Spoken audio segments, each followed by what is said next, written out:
to assess it. I wonder when you are providing translation services, how do you assess the success of that? So first of all, hi everyone.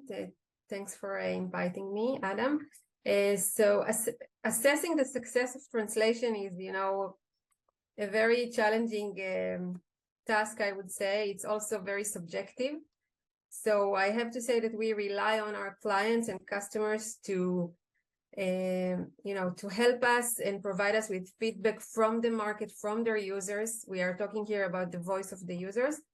At Blend, we are using lots of technologies, but also a very large community of translators and language experts and voice actors to do the work of localization. And these people are usually local in-market, native speakers, certified translators, professionals with lots of experience and high ranking.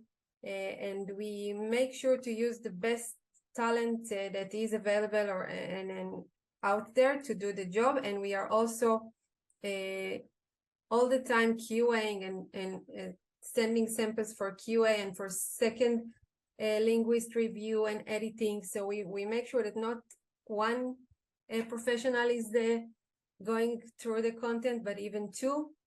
But I think the most important part is the feedback from the clients, and this is helping us to learn and improve over time. So the ongoing process, the ongoing relationship is really helping us improve over time. You mentioned there local in-market translators. I wonder how important do you think that is? How do you identify a translator is an appropriate person to be doing a translation and can really be attuned to the pulse of a local market, so to speak? I think it's super important. We heard all the speakers before me, these localization experts that are here.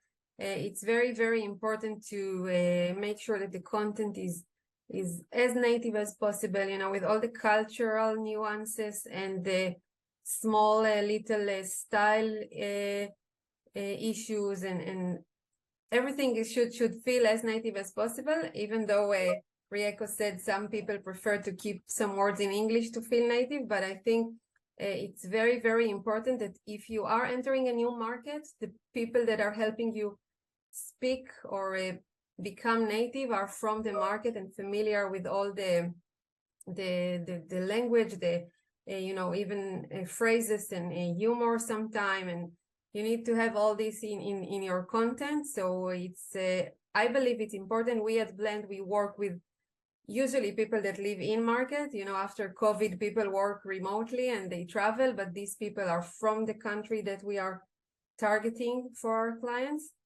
And I believe it's important for everyone.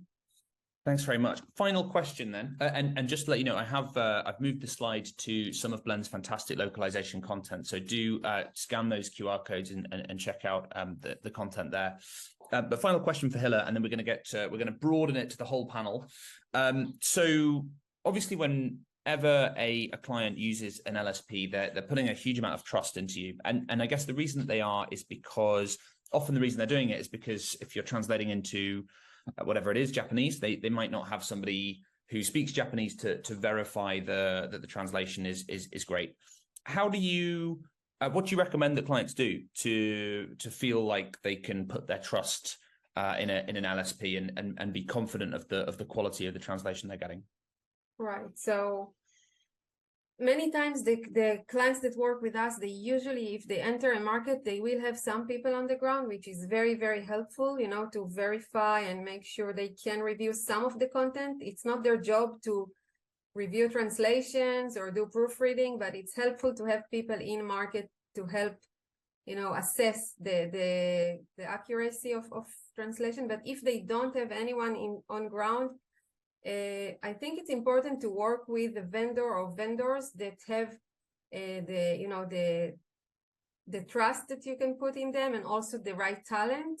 So as I said, having multiple professionals go through the content, QAing, editing after the translation, going through some proofreading and editing. But I think the most important thing here is the communication with the client in the brief phase, like providing the most detailed brief with the guidelines and the tone of voice and style that you're expecting to receive, and even some references, other content that you already have in place or from other brands that you really like.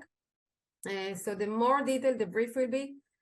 I also recommend building a glossary or a term base before starting the localization process, so you can really make sure you have the accurate translation of the key words or the key terms that the business is using. This will help to ensure that the translation is as coherent and as consistent and as accurate as possible.